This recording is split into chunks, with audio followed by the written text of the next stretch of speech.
The clock had always ticked, but Daniel never listened.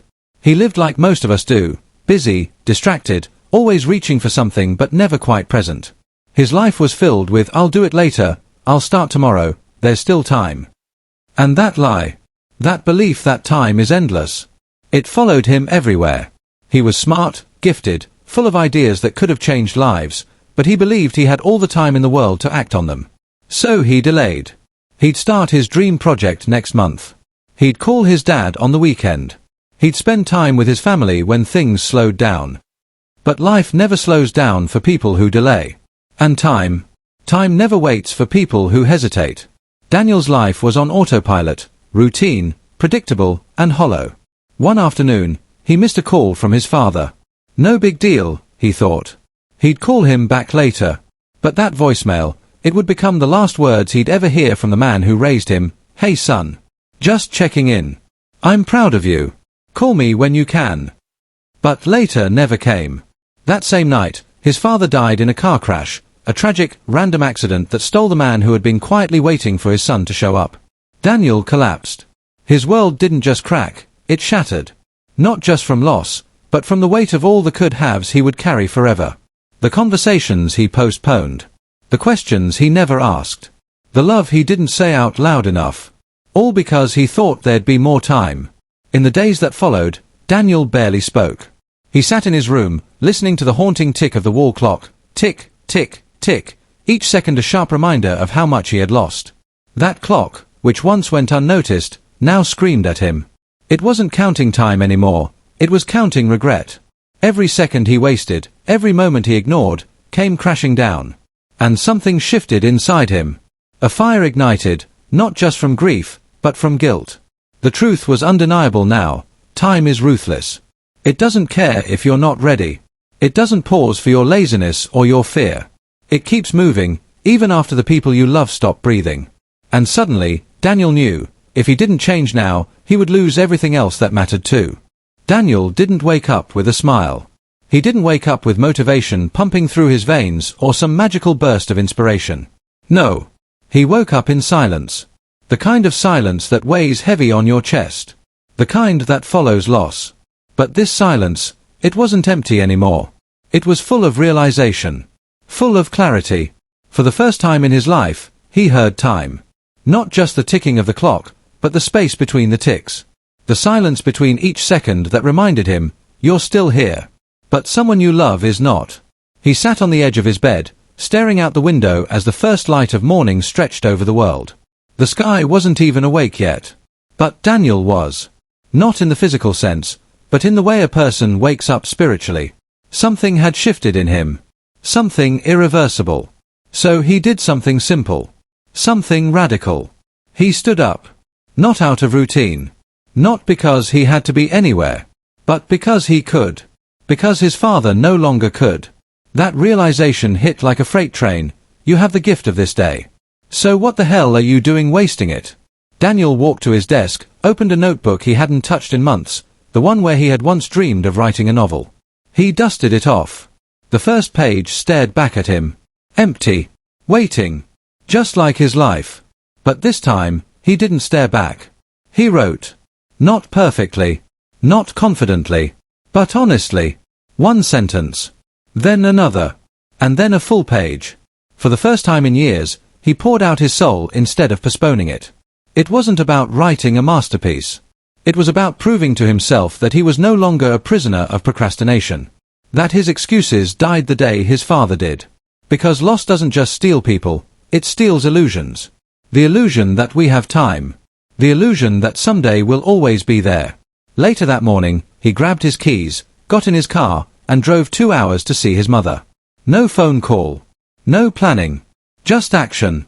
When she opened the door, confused but smiling, Daniel hugged her like it was the last time. And in that moment, he realized how many ordinary moments he had thrown away in search of something important. But what could be more important than this, than love, presence, and showing up? They sat on the porch for hours. No agenda. Just coffee, conversation, and sunlight on their faces. And Daniel, for once, wasn't checking his phone. He wasn't thinking about work. He wasn't trying to get back to anything. Because he finally understood, This was life. Not the someday he kept chasing. But this moment, right now. That night, Daniel made a list, not of tasks or goals, but of people. People he needed to forgive. People he needed to thank. People he needed to stop waiting to love. He called his best friend, the one he hadn't spoken to in years because of a dumb argument. He said, "I was wrong. Let's talk." He sent an email to his high school teacher who once believed in him. The subject line read, "You changed my life, and I never told you." He messaged a girl he once loved and simply said, "You mattered to me. I hope you're happy." These weren't acts of nostalgia. They were acts of liberation. Daniel wasn't just rewriting his life, he was reclaiming it. One phone call. One apology. One small act of courage at a time. And then came the hard part, cutting out what no longer served him. He deleted the social media apps that had devoured his time and his self-worth. He unsubscribed from distractions. He set boundaries with people who drained him. He said no more often, and when he said yes, he meant it. And slowly, a new Daniel emerged. Not perfect, but present. A man who didn't fear time anymore, because he respected it. He didn't waste hours scrolling, comparing, doubting. He used those hours to build, to create, to connect, to grow. People began to notice the difference. Friends said he looked lighter, like a man who'd finally put down the weight of regret. Strangers online began reading his book chapters. His words touched thousands. Then millions. But that was never the point. The real victory wasn't the attention. It was the redemption. He had taken his pain and turned it into purpose. He had looked time in the face, the same time that had taken his father, and said, "You will not take the rest of my life. Not without a fight." It had been 3 years since Daniel's life fell apart, and then rose from its own ashes. 3 years since the phone call he never returned. 3 years since the funeral that rewired his soul. In that time, he had not become famous in the traditional sense. But his story, his message, had traveled. From small podcasts to university stages, from late-night writing sessions to international interviews. What started as a whisper of grief had become a roar of awakening. And now, he stood in front of thousands. Not a celebrity.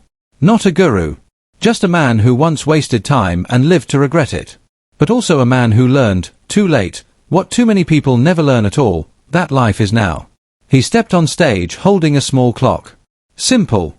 White face. Black hands. Ticking. The auditorium fell silent. The kind of silence that doesn't feel empty, but holy. You could hear a cough in the back row. A shifting of chairs. A heartbeat. And then Daniel spoke, not loudly, not theatrically, but with the calm authority of someone who had bled for every word he was about to say. "You hear this?" he asked, holding the clock close to the microphone. "Tick, tick, tick. That's not just a sound. That's your life, right now. That's the second you'll never get back. That's the breath you'll never rebreathe. That's the heartbeat you won't feel again. And while you're sitting here thinking about what you might do next week, time is moving forward, without your permission." The audience leaned in. He continued. "You think you have time? That you'll say, 'I love you' later? That you'll fix the broken parts of your life when you're less busy? Let me tell you the truth, you don't. You don't have forever. You don't even have later. You only have now. And most people don't realize that until they're standing at a gravesite, holding a letter they never sent, next to a person they'll never hug again."